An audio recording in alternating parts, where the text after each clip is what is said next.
혼정량 채워가세요. 골고루 담았습니다.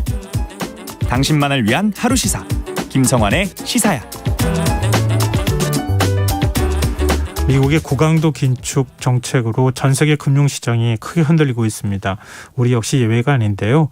오늘 코스피는 한때 장중 2200선이 무너졌고 원달러 환율 또한 연일 고공행진 중입니다. 일각에선 1997년처럼 아시아 금융위기가 재현되는 것 아니냐 이런 우려의 목소리도 내놓고 있는데요. 현재 어떤 상황인지 대책은 있는 것인지 양준석 가톨릭대 경제학과 교수 연결해서 얘기 나눠보도록 하겠습니다. 교수님 안녕하십니까? 안녕하세요. 네. 오늘 원달러 환율이 10원 가까이 내리긴 했습니다만 올 들어 20% 이상 원화 가치가 지금 떨어진 상황이고요. 코스피는 연일 최저점을 갈아치고 있는데요. 주요 원인 교수님은 어떻게 보고 계십니까? 예, 가장 문제는 미국이 금리를 계속 올리고 있다는 게 근본적인 문제로 볼 수가 있는데 네. 이번에 특히 원화의 가치 하락이 가속화되고 또 주식시장에도 이렇게 문제가 갑자기 더 심하게 된 거는 이번에 미국이 세 번째로 75 베이시스 포인트 0.75% 포인트를 금리를 증가하긴 했지만은 그것보다도 더 큰 쇼크를 준 것은 지금까지 연말에 미국의 금리가 한 3.5에서 3.75 정도 될 것으로 그렇게 생각했는데 지금 연준 위원들의 조사를 했더니 네. 지금 연말 금리가 4.5% 정도로 올라갈 것 같다는 결과가 나왔습니다. 네. 만약 그러면은 이러한 연준 위원들의 예측처럼 금리가 올라간다면은 그러면은 금년 내 아직까지 미국은 금리 결정할 수 있는 FOMC 회의가 아직도 2번 남아 있는데 네. 한 번은 75bp, 한 번은 50bp 그렇게 해서 총 1.25%가 아직도 올라갈 거라는 그런 결과가 나오는데 이게 좀 시장에 좀 많은 쇼크를 준 것 같습니다. 여기에다가 또 우리나라가 다른 나라보다 좀 쇼크를 더 많이 받는데 그 이유는 좀 한국은행이 좀 전략적인 실수를 좀 한 것 같아요. 한국은행이 7월에 미국이 금리를 75bp 올리면서 좀 이상하게도 미국하고 전 세계 투자자들하고 분석가들이 좀 이상하게 낙관적인 생각을 가졌습니다. 네. 미국의 인플레이션이 조금 떨어질 것 같아가지고 네. 그래가지고 금리 인상을 오히려 좀 둔화시킬 거다. 그렇게 해서 연말에 3.75가 예상됐었지만은 그것보다 더 낮아질 수가 있다. 그래가지고선 한국은행이 금리를 25bp만 올리고 그 다음에 또 10월, 11월에 또 25bp만 올릴 것 같다. 이런 신호를 줬어요. 그래서 일단 낙관적인 예측에서는 그게 다 인정했지만은 지금 갑자기 미국이 금리를 그것보다 더 올린다고 하니까 그 전서부터도 우리나라가 미국보다 금리가 좀 약간 낮아질 거라는 것은 다 예상을 했습니다. 네네. 그렇지만은 이제는 그 폭이 훨씬 더 커진 거죠. 그 폭이 25 내지 50 BP로 생각했었는데 이제는 한 150bp, 1.5%씩이나 차이가 날 수가 있어졌단 말이에요. 그런데 우리가 과거에 금리 역전을 했을 때는 우리가 75bp를 넘은 적이 없습니다. 그런데 지금 이런 신호를 준, 신호를 그대로 따른다면은 그러면은 이 금리 역차가 과거보다는 거의 2배의 수준이 되는 거죠. 그래가지고선 우리나라 외환 시장하고 그리고 주식시장의 쇼크를 그렇게 크게 준 것 같고요. 여기에다가 또 하나 문제가 된 것은 우리나라가 지금 무역 적자를 겪고 있는데 그런데 8월 무역 적자가 사상 최대였다. 8월에 사상 최대였다. 그래가지고 무역 적자가 갈수록 심해지는 게 아니냐. 또 경상수지마저도 이제는 적자가 되지 않겠느냐. 그래가지고선 이런 요소들이 시장을 굉장히 좀 불안하게 만든 것 같고 그래가지고선 방금 얘기하신 것처럼 자꾸만 97년 외환 위기의 생각이 다시 돌이켜오고 그 다음에 우리 윤석열 대통령이 미국 가셨을 때 그러면 좀 한미 수합을 체결해서 그렇게 해서 이 문제를 좀 완화시킬 수 있지 않을까 그렇게 해서 기대가 한미 있었는데. 그 통화 수합에 대한 기대가 상당히 컸는데 네. 그게 이번에 좀 성취가 안 됐죠. 그래가지고선 이런 요소들 때문에 월요일에 그렇게 좀 시장이 크게 요동친 것 같습니다. 교수님 말씀 들어보니까요. 이게 뭐 문제가 한두 가지가 아니구나 이런 생각을 하게 되는데요. 일단 좀 하나하나씩 좀 뜯어가지고 좀 여쭤보도록 하겠습니다. 일단 원달러 환율 있잖아요. 네. 원달러 환율은 지금 1,400원대 이미 뚫었고요. 1,500원, 1,600원까지 간다 이렇게 얘기하는데 교수님은 어떻게 전망하십니까? 뭐 전망을 하기가 굉장히 좀 어려운 이유가 지금 보통 우리가 쓰는 이론, 보통 우리가 쓰는 모델 여기에서 보면은 벌써 좀 환율이 너무 많이 움직였습니다. 예.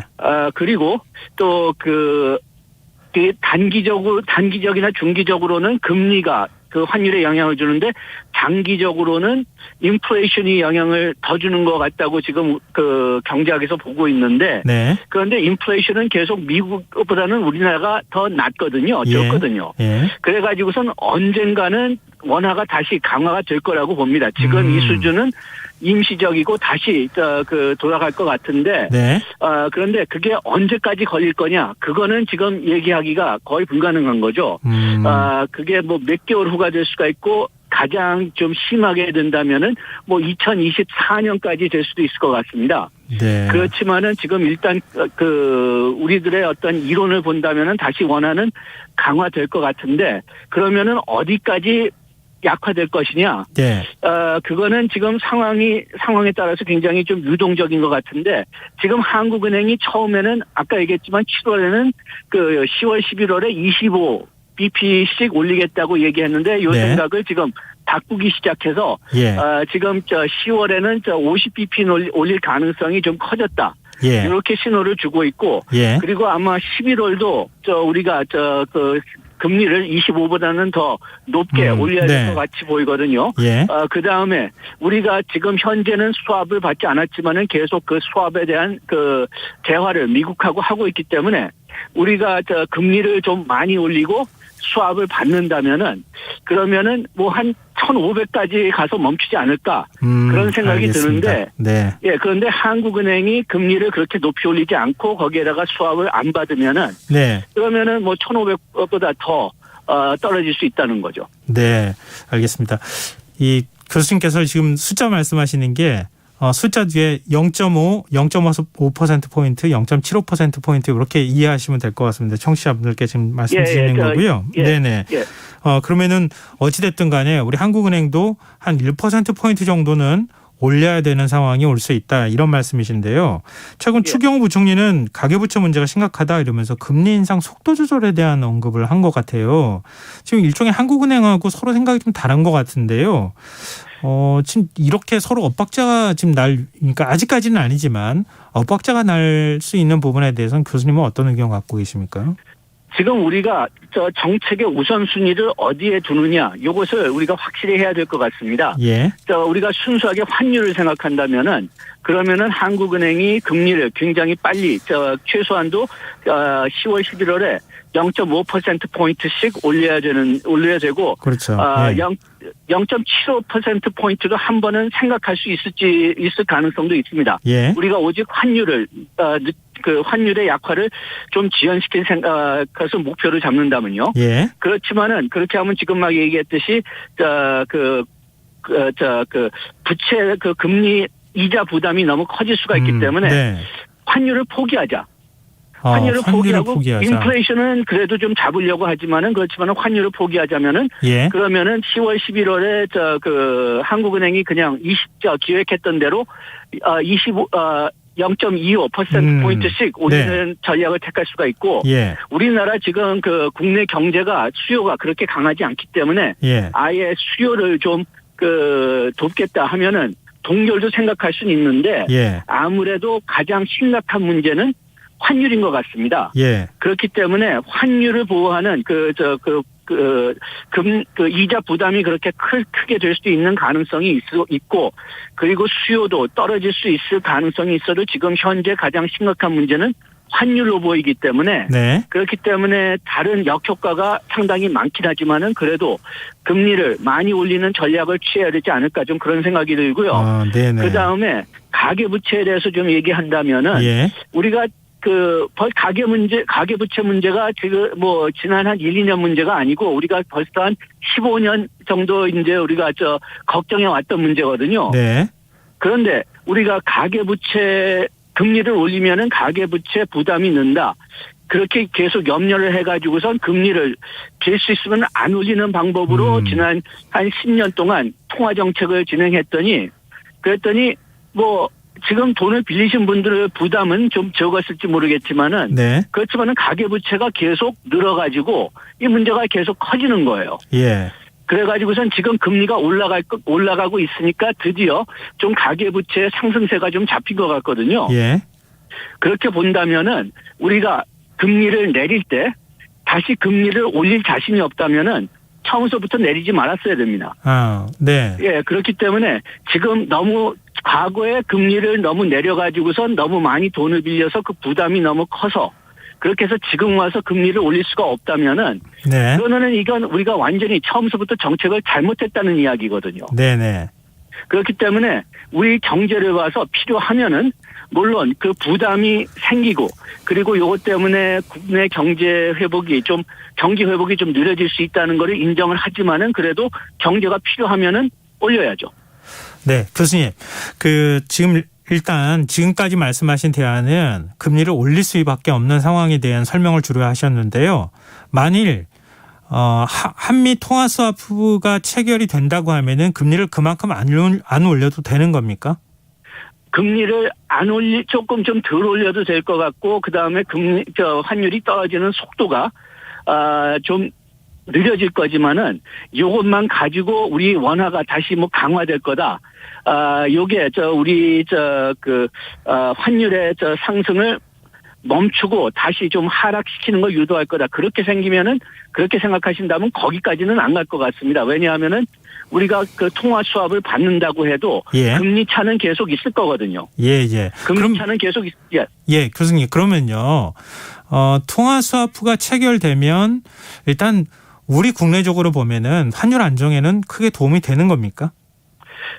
시간을 벌어줄 거라고 봅니다. 시간을 벌어줄 거라고 보는데, 근본적인 문제가 해결되진 않을 거지만은, 그렇죠. 우리가 버틸 수 있는 시간을 좀 더 연장시켜주는 거죠.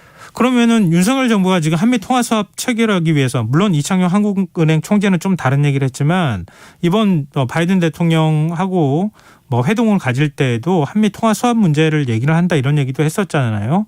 근데 미국은 왜 통화 수합을 안 해주는 겁니까? 예, 그 첫째 문제는 미국의 행정부가 통화 수합을 주는 게 아닙니다. 미국의 연방 중앙은행 연준이 통화 수합을 주는 거거든요. 예. 그런데 우리나라도 마찬가지지만은 연준하고 행정부는 절대적으로 독립되어 있게 돼 있습니다. 네. 그래가지고 정부가 좀 이런 것들을 좀 긍정적으로 검토해 달라. 여기까지는 얘기할 수 있을지 몰라도 지시를 줄 수는 없죠. 그래서 그게 첫 문제고. 네. 그 다음에 두 번째 문제는 우리나라 같은 나라들이 과거에 계속 이제 스와프를 요청하고 물어왔기 때문에 네.